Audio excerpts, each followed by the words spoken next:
If you haven't subscribed yet, now's the time. When the channel reaches 1,000 subscribers, I'll share a surprise story I've prepared especially for you.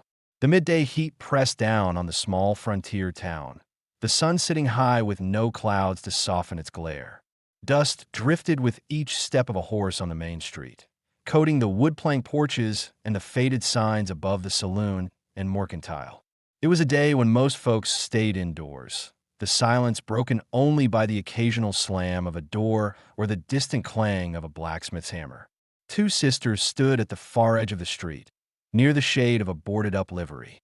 Their dresses, once calico prints, had been washed thin until the fabric looked almost gray.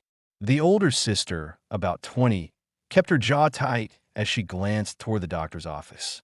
The younger, not yet 16, clutched her arm and looked like she might bolt, but she didn't.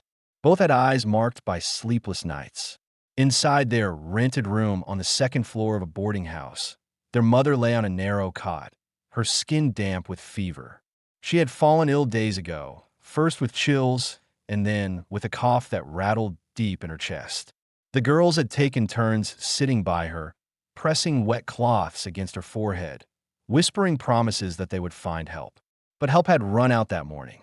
The town's only doctor had stood in his doorway, arms folded, and told them flatly that medicine and care were not given without payment. He didn't care to hear about their father, dead 2 winters back after a failed cattle drive. He didn't care that their mother had worked herself nearly to the bone washing clothes for the hotel until sickness knocked her flat. When the older sister pleaded again, the man simply closed the door in her face. The 2 girls had nowhere left to turn. Their coins were gone, and so were their friends. Whatever pity they had once earned had dried up with their ability to pay for it. That was why they were standing now in the sun, waiting, not knowing what for, but too desperate to leave. It was then the stranger rode in. He came slow down the street, dust rising around the hooves of a tired bay horse. He sat straight in the saddle, his coat worn from the trail, his hat pulled low to block the glare. His face was lined not from age, but from hard travel and things he didn't speak of. A Winchester rested in a scabbard against the saddle, and his eyes moved over the town without curiosity, like a man who had seen 100 just like it. The sisters stiffened. The younger one gripped her sister's arm harder, whispering that he wouldn't care, that no man ever cared. But the older one's eyes stayed fixed on him. She had learned that sometimes it was the stranger, not the neighbor, who might give a chance. When a cowboy passed by, she forced herself to step forward. Her throat felt tight, her stomach sour with nerves, but the thought of her mother alone in that hot little room gave her enough strength to call out, "Sir, please wait." The man slowed, his hand tugging the reins. For a long moment, he didn't speak. The only sound was the creak of leather as his horse shifted its weight. His eyes settled on them, dark and unreadable. The younger sister's fear showed plain in her face. She thought he would turn them away, maybe even laugh. But the older one held her ground. Her heart beat fast, but she said what needed to be said. There was no doctor for them, no money left, and their mother was dying. The cowboy looked at them both without blinking. Inside, he felt the familiar nod of hesitation. He had spent years keeping to himself, moving from one town to the next, working long enough to fill his saddlebag with food and his flask with whiskey before moving on again. Helping meant staying, and staying had always ended badly. He told himself he wasn't a savior, not for strangers, not anymore. But something in their eyes, especially the older sister's steady, desperate stare, kept him from riding on. He saw how thin they both were, how they carried exhaustion like weight on their shoulders, and he knew the truth. They had already run out of choices. He dismounted without a word, boots hitting the dirt. Adjusting his hat, he gave them a slow nod, and they led him across the street. He followed them into the narrow room above the boarding house, where the air smelled of sickness and damp rags. On the cot, the mother stirred weakly, her face pale, lips dry. The cowboy stepped closer, his hand brushing against the flask at his belt. Inside, only a swallow of whiskey remained, but it was something. He poured it onto a clean rag and pressed it gently to her forehead, the sisters watching every move. For the first time that day, the older sister let out a shaky breath. The younger one bit her lip, unsure if this act would save their mother, but relieved that someone had finally stayed. The cowboy didn't speak a promise. He didn't claim he would fix anything. But when he leaned against the wall instead of heading for the door, the sisters understood that, for tonight at least, they weren't alone. The room held its silence long after the cowboy leaned against the wall. The sisters shifted uneasily, uncertain whether to trust him or keep waiting for the moment he would walk away. The older sister broke the stillness first, her voice low but steady. She gave him her name, Mary, and pointed to her younger sister, Ruth. She explained that their mother's name was Eliza and that they had come to this town 2 years ago when their father died on the trail. They had stayed because leaving required money they didn't have, and because their mother had believed they could build a life even with nothing but laundry work and faith. Now that faith was thin, and even Mary's voice shook as she tried to tell it. The cowboy listened, eyes fixed on the floorboards, not offering his name in return. He hadn't decided if these girls needed to know it. Names tied people together, and ties had always ended with loss. Instead, he looked to Eliza, studying the way her chest rose and fell. Fever had not yet taken her breath away completely, but it would if nothing was done. He felt the weight of decision press against him. Leave before trouble pulled him in, or stay long enough to do something. Mary noticed the way he kept glancing at the door, and fear rushed through her chest. She thought he would abandon them like everyone else had. She spoke quicker, trying to hold him with words. She admitted they had no money left, not a single coin, but she begged him not to go. Not tonight, not until morning, because the doctor would not return, and the neighbors would sooner see them starve than lend a hand. She confessed that they had already tried the church, but the preacher had told them charity had its limits. The memory stung, but she forced herself to say it, hoping the cowboy would see they had exhausted every choice. Ruth stayed silent through it all, but her eyes darted between her sister and the cowboy. She thought he looked like the kind of man who had once lost something he never spoke of. She didn't know why, but she felt it, and she wondered if that was why he hadn't walked away yet. The cowboy finally pushed off the wall and crouched by Eliza's cot. He pulled her wrist into his calloused hand, checking her pulse the way he had once seen done on the trail. It was weak, but steady. He didn't know much about medicine, but he knew fevers and the slow crawl of sickness. He asked, in a quiet voice, how long she had been like this. Mary answered, 4 days. First a chill, then the heat, then the cough. She explained that she had tried boiling herbs, pressing cold cloths, anything she could think of, but nothing stopped the fire in her mother's body. The cowboy frowned and nodded once, a gesture that carried no promises, only acknowledgement. He reached into his saddlebag and took out a small pouch of dried tobacco and a second rag. He wet it from the water jug in the corner and laid it fresh across Eliza's forehead, then placed the jug within Mary's reach. "Change it often," he muttered, the first words he had spoken since stepping into the room. His voice was low, rough, the kind that came from years of dust and whiskey. Mary stared at him, startled by the sound, but grateful for the instruction. Ruth's shoulders loosened slightly, the tension in her frame easing now that he had spoken, however little. From outside came the sound of a door slamming, followed by muffled voices. The sisters stiffened, exchanging a glance. Mary explained quickly. The townsfolk didn't want them here anymore. Some had already hinted they should leave before debts and sickness spread. She admitted she had been afraid tonight might bring more than whispers. The cowboy didn't ask questions. He had heard enough in her tone to know the truth. Trouble would come, and these girls would have no one but him between them and a town ready to turn its back. He studied the rifle resting by his saddlebag, then turned his gaze to the door. Inside his chest, the old conflict churned again. The pull to leave before he was tied down, and the pull to stay, because walking away now would make him the same as the doctor, the preacher, and every other coward who had shut them out.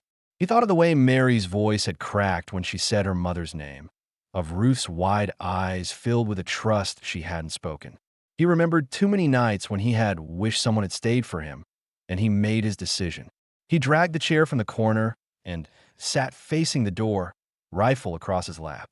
He said nothing more, but his action was clear enough. For tonight, he wasn't leaving. Mary let out a breath she didn't realize she'd been holding. Ruth whispered that maybe God had sent him. Mary hushed her, not out of doubt, but because she feared saying it aloud would break whatever fragile chance they had. The cowboy heard it anyway and looked away, his jaw tightening. He had no belief in providence, only in choices. And he had just made one. The room settled into uneasy calm, the sisters tending their mother while the cowboy kept watch. Outside, footsteps came and went, but no one tried the door. Inside, the air grew heavy with the heat of fever and the weight of unspoken thoughts. For the first time in days, Mary felt that survival might stretch past dawn. The night deepened, and the boarding house grew quieter as lanterns in neighboring rooms were blown out one by one. Only the sisters' room remained lit, the dim flame of their oil lamp throwing long shadows across the cracked walls. The cowboy sat near the door, rifle laid across his lap, boots planted steady on the floor. His body stayed still, but his eyes moved often, flicking toward the window at each sound outside. The crunch of footsteps on dirt, the occasional burst of laughter from the saloon down the street, the barking of a stray dog. He had trained himself long ago to read nights like this, to hear which sounds belonged and which carried the edge of danger. Mary kept close to her mother, changing the damp cloth on her forehead whenever dried. The fever burned on, though Eliza's breathing had eased slightly since the cowboy's arrival. Mary's hands trembled now and then, partly from exhaustion, partly from the strain of realizing how fragile her mother's life had become. She caught herself staring at the cowboy's silent figure, wondering what kind of man would choose to stay without promise of reward. She thought she should ask his name, but she feared pressing him might drive him out the door.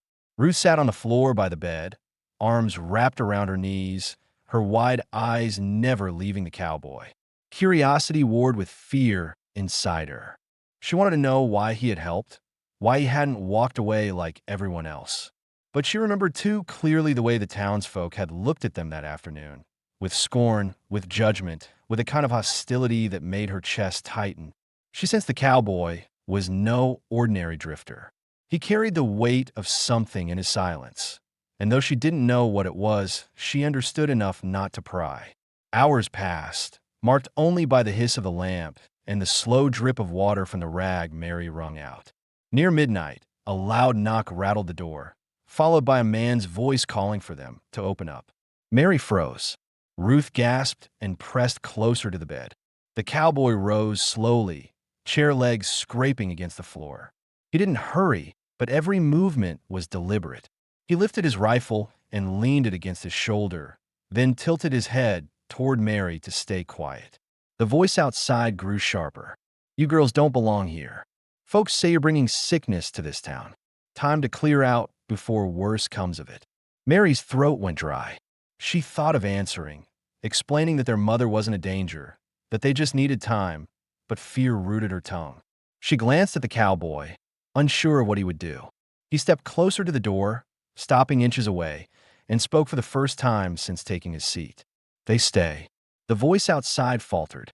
Silence stretched on the other side of the door. The cowboy's tone had not been raised, but it carried enough certainty to make the men outside rethink their courage. After a moment, footsteps retreated, fading down the stairs. The cowboy waited until they were gone, then stepped back, setting the rifle once more across his lap. Mary swallowed hard, still shaken. "They'll come back," she whispered. The cowboy gave a short nod, neither agreeing nor denying, only acknowledging the truth of her words. Inside, he weighed the situation. He had seen this pattern before, how fear and prejudice turned neighbors into enemies. He knew the sisters were right to expect worse, and he knew that by staying, he had already marked himself as part of their fight. Ruth finally found her voice. "Why did you say that?" she asked, her tone more confused than bold. "Why did you stand for us?" The cowboy didn't answer right away. He stared at the flame of the lamp, remembering nights on the trail when he had begged for someone to stand for him, and no one had. He had told himself long ago never to care again, but the sight of these girls holding onto their mother with nothing left to bargain had broken through the wall he had built. Because no one else would, he said at last, his voice flat but honest. Mary lowered her head, tears blurring her vision, though she fought to hide them. She wanted to thank him, but couldn't form the words. Ruth nodded slowly, as if the simple explanation carried more weight than any promise. The hours dragged on, the fever rising and falling in waves. Mary began to drift in and out of uneasy sleep by her mother's side, while Ruth curled against the wall, her body finally giving in to exhaustion. The cowboy stayed awake, keeping his place at the door, eyes fixed on the window. His mind turned over questions he never answered aloud. How long he would remain, whether he could afford to stay, and why leaving suddenly felt harder than it should. When dawn's first light crept through the cracks of the shutters, the cowboy was still awake, his shoulders tense, his rifle close. He knew the night's test had been only the beginning. The real trouble would come when the sun was high again. Morning settled over the town with the sound of wagon wheels creaking and shop doors opening. The streets began to stir with life, but the sisters' room remained quiet except for the low rasp of their mother's breathing. Mary rose early, her back aching from sleeping upright beside the cot, and poured fresh water into a basin. She forced herself to move steadily, though fear pressed at her chest. Eliza's fever had not broken in the night, and Mary wondered how much longer her mother's body could endure. Ruth stirred awake on the floor, her hair tangled, her eyes swollen from restless sleep. She asked if their mother was better, and Mary shook her head. The truth needed no softening between them. The cowboy had not slept at all. He remained seated by the door, his rifle resting against his knee, his jaw tight, his eyes bloodshot but steady. He watched the sisters move, weighing the situation again and again in his mind. He told himself he should leave before the town turned on him fully. Yet his boots stayed rooted where they were. The moment he heard voices gathering outside, his decision became clear. The sound carried up the stairs, 3 men speaking low, their words sharp with intent. Then came the knock, hard and unyielding. Mary froze with the basin in her hands, water sloshing against the sides. Ruth clutched her sleeve, whispering that it was the same men from the night before. The cowboy stood without hesitation, crossing the room in 2 strides. He set the rifle down within reach, but did not lift it, opening the door instead. On the other side stood the town's doctor, flanked by 2 men Mary recognized as farmhands who spent their nights drinking away wages in the saloon. The doctor's face was tight with disdain. He looked past the cowboy to the sisters, his words aimed more at them than at the man blocking the doorway. "You owe me for yesterday's wasted time," he said coldly. "And now half the town's talking that your sickness will spread. This isn't charity, and it's not a sick house. Pack your things before dark." Mary's grip on the basin shook until she had to set it down. Her voice rose, fragile but defiant. "We can't move her. She won't survive the road." The doctor gave a humorless laugh. "Then that's your burden, not mine." The cowboy didn't step aside. His silence stretched until the 2 farmhands shifted uneasily. The doctor noticed his confidence faltering when the stranger's stare held without blinking. The weight of it unsettled him, though he tried not to show it. After a long pause, he spat on the floorboards and turned away, muttering that they would regret their stubbornness. The farmhands followed, their bravado shrinking under the cowboy's gaze. When the door closed, Mary sagged against the wall, her breath shuddering out. Ruth clung to her, whispering that the doctor wouldn't stop until he got what he wanted. The cowboy said nothing, but he sat back down and pulled the rifle across his lap again. His presence alone was answer enough. As the day wore on, tension bled into every hour. Neighbors who once gave polite nods now looked at the sisters with suspicion, muttering when they walked past the mercantile. A woman who had once let Eliza wash linens refused even to meet Mary's eye. Ruth noticed it most sharply, her young face reddening with humiliation when she heard laughter behind her back. She returned to the room angry and hurt, asking Mary why people despised them so fiercely when they had done nothing wrong. Mary had no answer. All she could do was tell her to stay inside, safe behind the cowboy's watch. That evening, the sisters shared what little food remained, a piece of cornbread and a few spoonfuls of beans. Ruth hesitated before sliding her bowl, toward the cowboy. She had saved it for herself, but he had stood for them when no one else had. The cowboy met her eyes, his expression unreadable, then took the bowl and ate in silence. When he finished, he set it back carefully, as if the gesture carried more weight than the meal itself. Ruth smiled faintly, her fear softening into trust. Mary saw the exchange and felt a quiet shift in the room. They were no longer completely alone, though she still fought the fear that at any moment he might decide the burden was too great. She thought of asking again why he stayed, but she didn't. She had seen the way his jaw tightened when pressed, and she understood that he would speak when he was ready. As night returned, the sisters prepared once more for the long hours ahead. Eliza coughed weakly, her strength fading.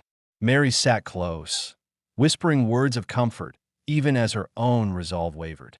Ruth curled near the bed, watching the cowboy as he checked his revolver with practiced care. The air in the room carried an unspoken truth. The fight for their mother's survival was no longer just theirs. The stranger who claimed no ties had already chosen, whether he admitted it or not. He was part of their struggle now, and the town would soon test how far that choice would go. The next morning came with a gray haze over the town, the kind that made everything look worn and tired.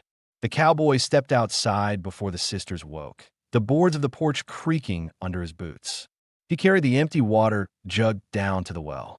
A few townsfolk watched him, their eyes narrow, their conversations cutting off when he passed. He ignored them, lowering the rope slowly, drawing up the cool water with steady arms. He had learned long ago that silence could be more defiant than words. When he returned upstairs and set the filled jug by the bed, Mary's face showed surprise, then gratitude. She opened her mouth as if to thank him, but stopped when she saw he had already turned away, settling once again near the door. Eliza's fever burned less violently that morning, though her body remained weak and drained. Mary sponged her forehead and coaxed her to drink water while Ruth hovered, restless with the need to do something more. She whispered about fetching herbs, about trying anything, and the cowboy listened in silence. Later that day, he slipped out again, returning with a small bundle of dried leaves. He gave no explanation, only said they should be boiled into a tea. Mary hesitated, worried about what they were, but the quiet certainty in his voice convinced her. She followed his instructions, and when Eliza swallowed the bitter liquid, some of the tightness in her chest eased. The sisters began to see him differently, not as a drifter who had paused by chance, but as someone who understood survival in ways the town's well-fed people never would. Ruth, still young enough to speak her mind, asked him directly where he had learned such things. He only shrugged, eyes on the rifle he was cleaning, but his silence carried more history than any answer he could have given. Mary noticed the hardness in his face then, the way loss had carved lines into him. She didn't push further, though the questions pressed in her chest. Who had he stayed for once? And who had he failed to save? The town, meanwhile, grew bolder. In the afternoon, a pair of drunken men came pounding on the door, demanding the sisters leave before they brought death and ruin to everyone else. Ruth jumped at the sound, nearly spilling the basin of water she held, but the cowboy stood without hurry. He opened the door, filled the frame with his broad shoulders, and stared at them until their words faltered. They cursed under their breath, but backed down, stumbling away into the street. He closed the door and returned to his chair without comment, though the sisters' wide eyes followed him with a new kind of trust. Mary finally spoke what had been weighing on her. "They won't stop," she said quietly, almost to herself. "They'll push until we're gone." The cowboy gave a single nod. He had seen towns like this before, where fear twisted into cruelty, and he knew she was right. Still, his decision was already made. He had sat through worse nights than these, and he wasn't about to leave 3 women unguarded against men who only understood strength. Later that evening, as the sisters divided the last of their cornbread, Ruth slid her portion toward him again. She whispered that it was hers to give, and she wanted him to have it. He accepted, eating slowly, then placed the empty plate back in front of her with a care that made her cheeks warm. Mary watched the exchange in silence, her own chest tightening with a complicated mix of fear, relief, and something else she couldn't yet name. When darkness fell, the room seemed smaller, the lamplight faint against the thickening tension outside. Eliza slept fitfully, coughing now and then, but each time Mary reached for a cloth, she found the cowboy already awake and watching. His presence no longer felt like that of a stranger. He was a wall between them and the world, not because he had promised it, but because he had simply chosen to stay. That night, as Ruth drifted to sleep and Mary sat half-dozing at her mother's side, the cowboy remained where he had been from the beginning, at the door, rifle across his lap. He didn't speak, but his silence had changed. It no longer carried only distance. It carried intention. The sisters didn't know it yet, but the man who had arrived with nothing but dust on his boots had already tied his fate to theirs. The days stretched into one another, each one marked by small changes that carried more weight than anyone admitted aloud. Eliza's fever began to ease, not gone but softer, her breath less labored, her eyes fluttering open for brief moments when Mary spooned broth between her lips. The sisters clung to these signs, fragile proof that she might yet survive. Mary no longer jumped at every sound of her mother's coughing. She steadied herself, whispering encouragement while forcing her own exhaustion into the background. Ruth, restless and young, kept watch for even the smallest improvement, her voice rising with hope whenever Eliza's hand twitched or her eyes flickered with recognition. The cowboy remained constant, a figure both foreign and familiar.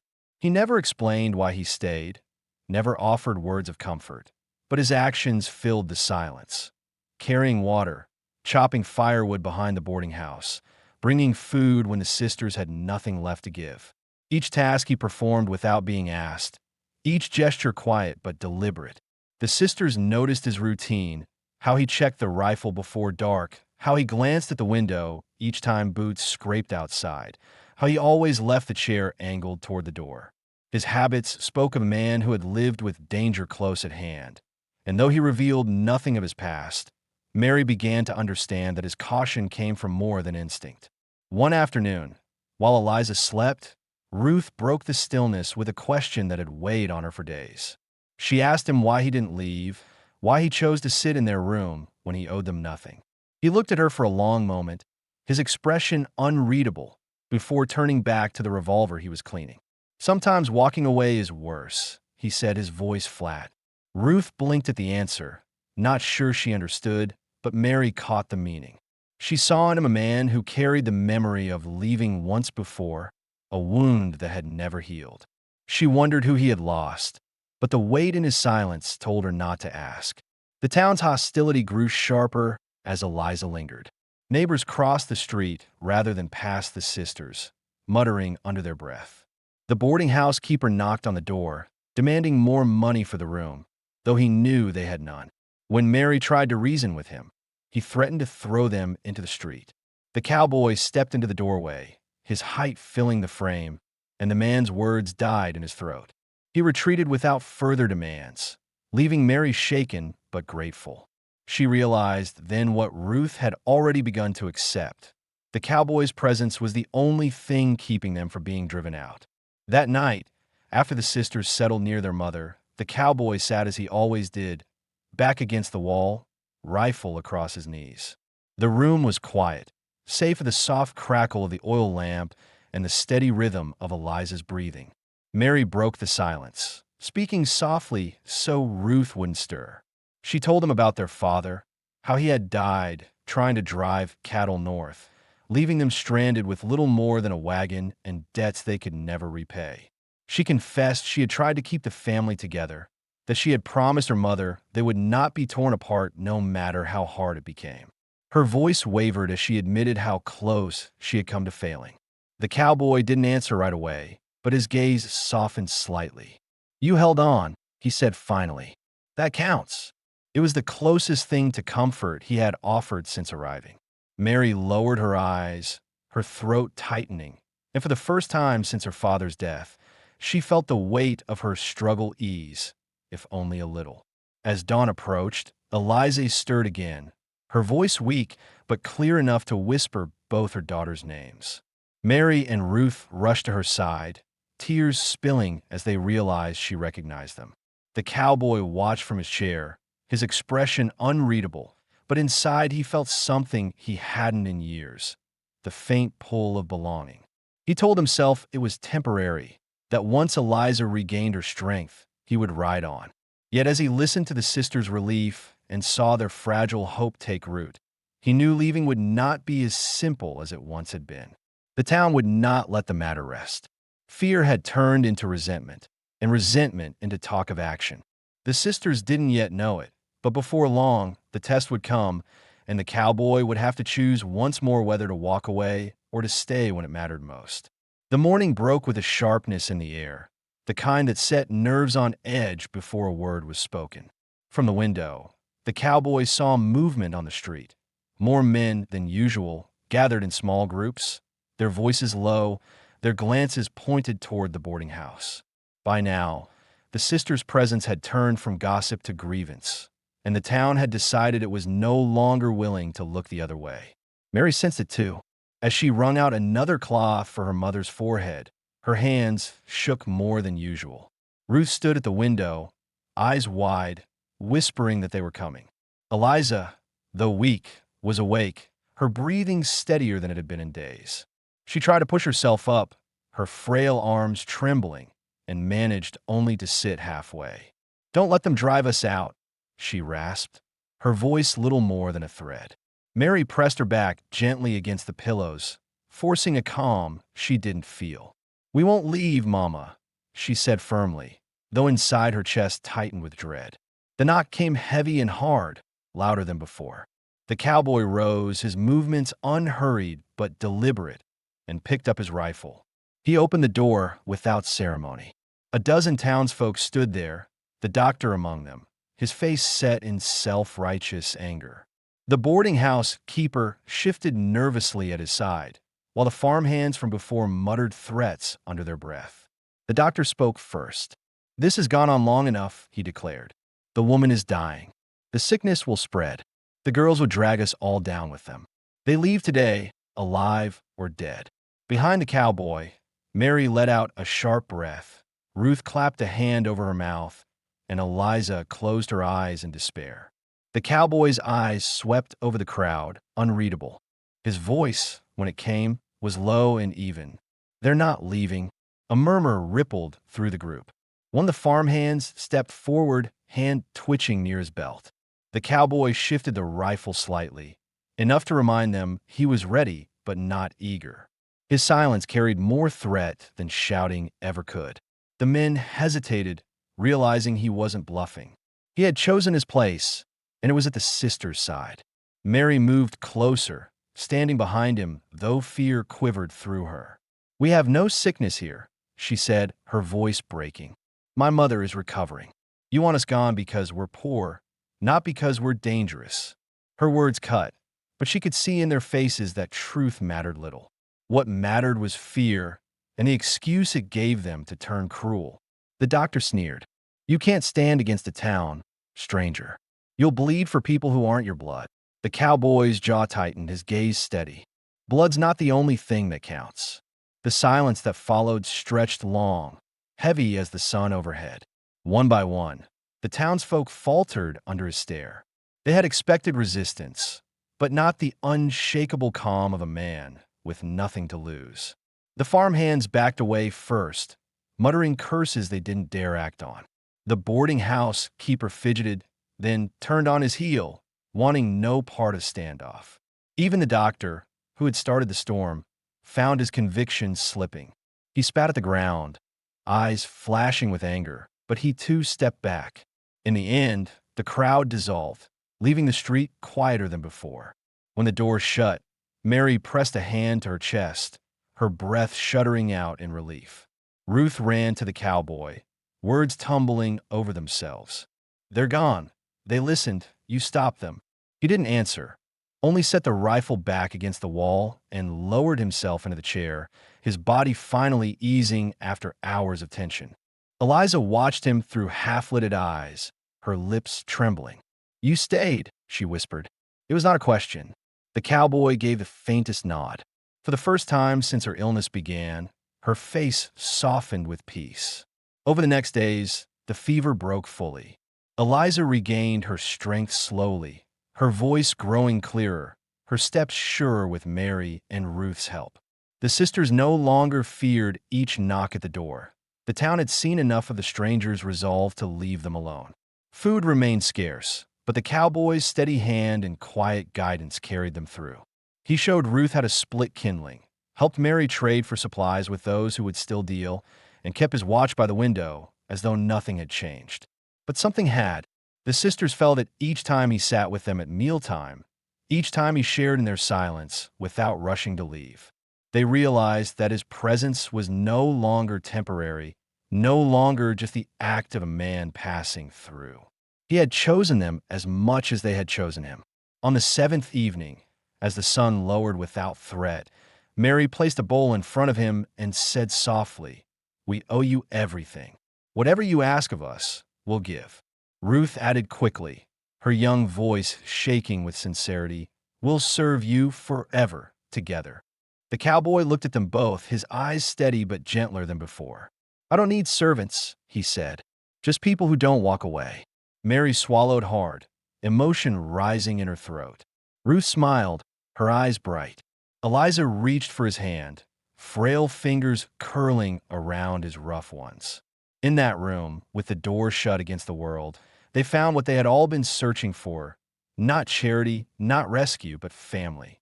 By nightfall, they shared their first meal without fear, the lamplight warm on their faces. The cowboy, for the first time in years, allowed himself to breathe without thinking of the road ahead. He had come to this town with no ties, but he stayed with something greater: the bond of loyalty, trust, and the promise that none of them would face the world alone again. The story ended not with departure, but with staying. And in the quiet that followed, the silence no longer felt heavy. It felt whole.